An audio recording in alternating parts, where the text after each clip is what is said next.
তো সূর্যপুর নেমে গেছি দিদির বাড়ি, এবারে যাচ্ছি দিদির বাড়ি, তারপরে দেখা যাক কী হয়। মানে ব্রিজ আছে, ব্রিজটা আমরা পার করতে হবে, অনেকদিন পরে এসছিলাম যেহেতু। দেখতে পাচ্ছি হাওড়া ব্রিজটা পার করতে হবে এখন। তো অনেকদিন পরে এসে যেহেতু ভুলে যাচ্ছি রাস্তাটা, আমি বুঝতে পারছি না। আমার মনে হচ্ছে কল করতে হবে, সামনের দিকে যাই দেখি কী বলে। এখানে জেনারেটার চলছে, শোনা যাবে না আবার। ওই ব্রিজটা থেকে পার হতে হলো, ওই যে ব্রিজটা থেকে।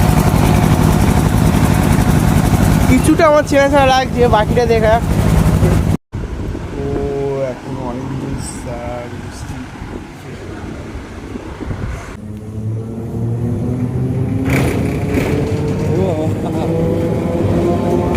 ও সূর্যপুর ট্রেনে চলে এসেছি, এবারে যাবো ছাড়তে এসছে। বাড়ি চলে যাচ্ছি এবারে দিদির বাড়ি থেকে। দেখ ওটা পুরো অনেক টাটা।